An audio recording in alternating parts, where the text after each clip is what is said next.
Right now on Sunday Square Off, is Arizona ready for the 2024 elections?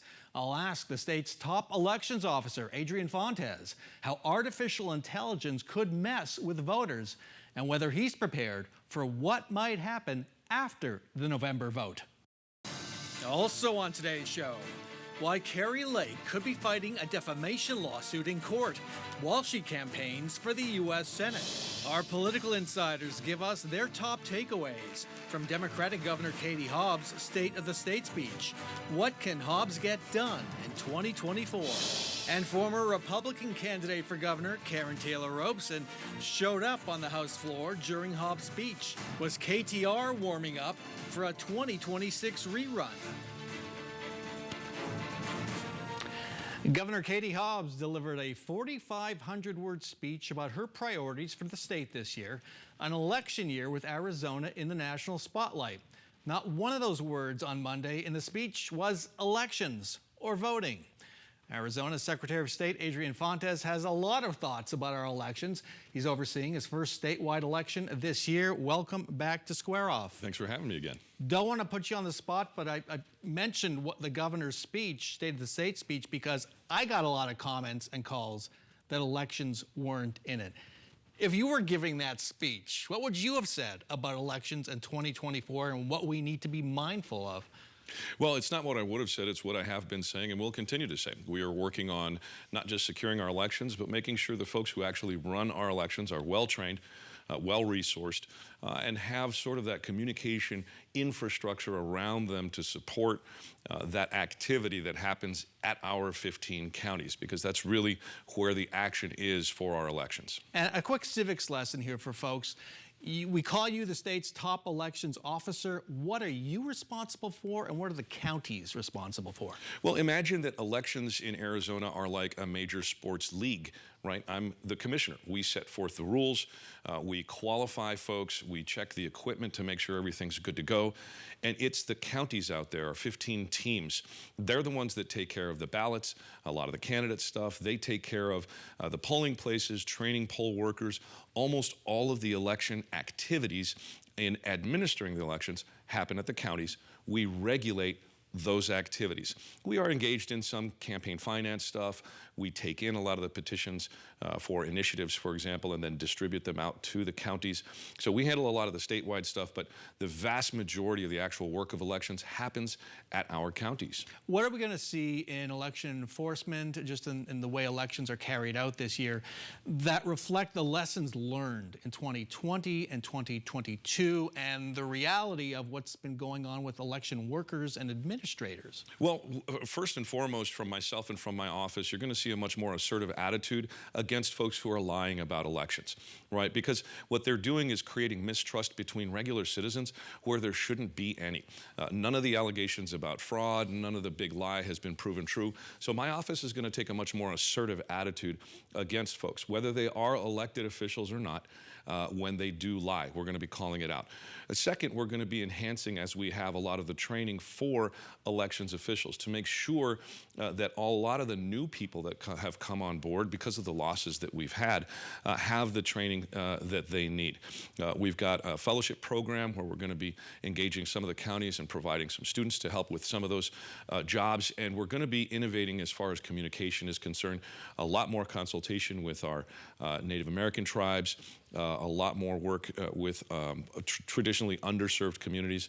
And so I think voters are going to also, in the 13 counties of greater Arizona outside of Pima and Maricopa, we're hoping to roll out the ballot tracking system where they can get the same text messages that Maricopa County voters and Pima County voters have had. We're looking forward to testing that soon and rolling it out in the fall. Seriously? Absolutely. It's one of the features I love about our elections. It's one of the most popular features that we created in Maricopa County. We brought it to Arizona, and it was a campaign promise of mine to get all of the rest of the counties involved. I helped Pima County put it together when I was the chief deputy down there. Now, as Secretary of State, I think all of our voters should have the benefit to be able to track their own ballots. You use the word assertive to describe how you're going to respond to what you perceive as misinformation. What does assertive mean in practice? What will that look like? Well, we're going to really challenge folks to come out with some facts. Let me give you a for example. I mean, we're talking lawsuits or just you getting up there on the stump and saying, calling people out? Well, we're not gonna play the role of victim. Right? What we're going to do is we're going to come right out and speak directly to the voters, and we're going to challenge folks that are saying, oh, well, this is a problem. Let me give you a for example. When somebody says, oh, you've got a problem with voting machines in Arizona, guess what? We don't have voting machines in Arizona. We vote on paper ballots. Every ballot in Arizona has always been cast on paper ballots. You saying voting machines is a lie. So that's the kind of assertiveness that we're going to have in our communication strategy, because the bottom line is this. Folks are tired of getting jerked around. They're tired of getting misled. They don't know who to trust. We are the trusted information folks. We're the folks in the election administration world at the counties and at the state who are going to give you the info you need so that you can ensure your vote is counted. How are you preparing for what might happen after the November vote? If Donald Trump or Kari Lake are their party's nominees, we can safely assume they are not going to concede defeat. We saw the shenanigans after 2022 and 2020. How are you preparing for all of that? Well, look, the sore loserism is another thing that a lot of citizens are sick and tired of, right?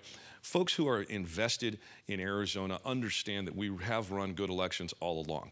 We know that there's never been any widespread fraud, and we know that these assertions come from sort of the sore loser crowd.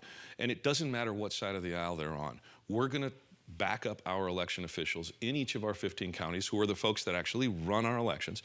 And we're going to continue that assertive communication push through not just the presidential preference election in March, the primary in August, but into November and beyond. Because the truth of the matter is this: our elections officials do good work. They've always done good work, and they deserve to be defended. These are folks who are out there, in Clifton and St. John's and in Yuma. They should not get beaten up because they're doing good work. They should be recognized for that good work, and they shouldn't be lied about. A few weeks ago, you and I talked about the potential impact of artificial intelligence on the 2024 election. You mentioned an exercise with other elections officials in which a deep fake of you was created. Yep. What was that like, and tell us how that kind of thing could play out in the coming months? Well, we created a tabletop exercise the way a lot of folks in the military and in law enforcement do their trainings. We ran through two different scenarios. One was months leading up to Election Day, and another one was Election Day itself. We had over 200 participants from elections offices across Arizona, state, federal, and local law enforcement agencies, equipment managers, safety managers, county managers were actually there, as well as supervisors. And running through these scenarios, we utilized one of the tools that we think might get exploited, and that is artificial intelligence. Now, there are some good things about it, and there are some nefarious uses that can be exploited because of the nature of it. And AI really, I don't think, is something to be scared of. It's really an amplifier for what's already happening. You get bad social media posts that get spread, AI can spread it faster. You get some bad information that's created out there, AI can create more of it. So it's an amplifier. They can create it using your image and your voice. They can create it using my image and my voice. They can create it using your image and your voice, because there's plenty of video and audio of us on the internet. They can capture that and generate us, either you or me or anybody else, saying some stuff that might mislead voters. And so what we're asking folks to do, and it's part of our training, is to double check and triple check if somebody's asking, for example, for sensitive information. If somebody from my office who is purporting to be a security officer is calling a county office and saying, hey, we want some of this login and password stuff, their job isn't to just give it. Their job is to double check again and make sure that that is a legitimate request. These are ways that we're just covering the basics. If we just stick to the basics, we're going to be in pretty good shape, regardless of the threats that AI poses. First election you're running is the presidential preference election on March 19th. You have a message to all our voters. I do, and what I'd love to tell all of Arizona voters, our presidential preference election, our primary March 19th, is a closed election. Only registered Democrats and registered Republicans are eligible to vote. In the past, you've heard state officials say something otherwise. It's not true. And if you want to vote in that election, and I hope you want to, you can change your registration before February 20th and then switch it back if you want to do that. All right. Took care of that. Adrian Fontes, thanks so much for joining us. Really appreciate it.